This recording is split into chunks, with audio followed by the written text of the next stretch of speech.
Hey everyone, welcome to Industry Headlines. He's Kevin Kauffman, I'm Fred Weaver, and I think we're going to talk about a few things that have happened in the real estate and mortgage industry in the last week, huh, Kevin? Yeah, quite a bit going on. First of all, we'll talk about LoanDepot apparently mulling an IPO again, I should say. Not the first time they've considered that. Talk about some gain in equity over the second quarter of this year, uh, along with surging sales of existing homes. Hit a pretty big number here in the last month in August, and then Remax in the news again with another tech acquisition. So let's start at the top, man. LoanDepot mulling an IPO. So, you mentioned earlier when you and I were talking offline, Fred, about obviously Quicken had recently gone public, and now LoanDepot is apparently mulling it as well. I know they had looked into this in the past, so doesn't catch me as too much of a surprise. But yeah, another real estate slash mortgage company slash whatever in our industry going public. Yeah, I mean, why it's a big deal is Quicken just did it, Open Door just announced it, Loan Depot thinking about it, right? We got all these companies out there. Compass has been talking about it as well. I mean, shoot, Keller Williams might be next, Kevin. But anyway, it's kind of interesting to see all these companies that are considering going public, right? There's obviously some benefits to it. There's some drawbacks to it. But Loan Depot is the nation's largest direct-to-consumer non-bank originator, supposedly. So, I believe, you can correct me on this, I believe Quicken does the most number of loans, but Loan Depot has their own little niche here as well with the direct-to-consumer. Yeah, if I'm not mistaken, LoanDepot is the second largest originator in the country.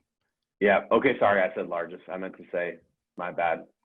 It's early, Kevin. I don't know what's going on here on Industry Headlines. I apologize. All Yeah, right. So anyway, another good news, talking about billions.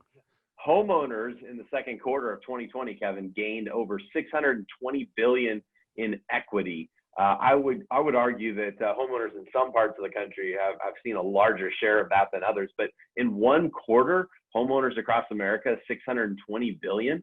And what I thought was interesting about this one, Kevin, was that underwater or negative equity homeowners, which there aren't that many out there anyway, but that number has actually dropped 15% year over year. It wasn't a big number to begin with, and it's gone down 15% year over year. wow. Yeah, those are some really big numbers. Like big swing here in the United States when you talk about equity and just the overall position. And I mean, it wasn't that long ago, Fred. Like right before the pandemic, when you and I reported on, talked about like having the biggest number of what we called equity rich folks in Mm-hmm. America. So not too surprised, and that number apparently just keeps growing. Yeah, well, and probably part of that reason is because existing home sales have surged. So according to NAR, National Association of Realtors, the annual rate of home sales, so the last 12 months, just eclipsed 6 million sales in the last 12 months. That is a big number. To put that in perspective, I went back and looked at some historical numbers. 2014, as an example, there was like 4.9 million home sales in all of 2014. So maybe that doesn't seem like a big deal to you, 4.9 to 6 million. 6 million is a big number. That's a pretty big jump right there, right? And what we're seeing is like people are busy. I mean, lenders are busy doing refis. Real estate agents are having some of the best years of their careers. Who would have ever thought? And that was with the pandemic months in there when many parts of the country couldn't sell homes. Who would have ever thought in a 12-month look at homes, we'd be over 6 million sales in the last 12 months with a pandemic thrown in the middle? Pretty incredible when you ask me. Yeah, no doubt. And then wrapping up this week's headlines, Remax announced just yesterday it's acquiring the Gadberry Group, which is it's a location intelligence data company. So this is not the first time that they have purchased a technology company as opposed to trying to build them. They're going to buy them apparently and kind of put them together. But that's a bold move, I would say, for Remax. Yeah, I mean, Adam Contos and group over there are doing some big things. They've been making some moves, right? And they're getting aggressive with it. So, I mean, I think it just sort of speaks to the fact that some companies think you have to develop everything. Some companies are willing to go out and buy. Some are looking at mergers, et cetera.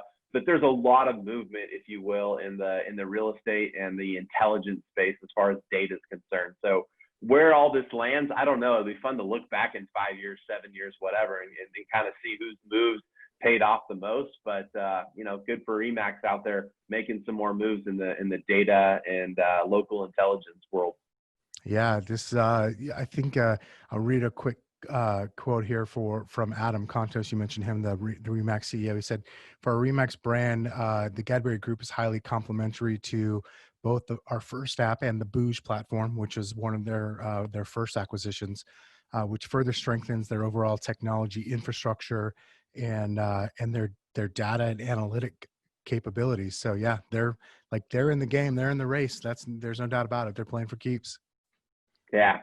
What a crazy year. I don't know how this isn't industry headlines, but just what a crazy year when you think of all the things that have gone down in 2020, all the moves made by major real estate and mortgage corporations, and the stuff happening at the ground level with homeowners and real estate agents and loan officers.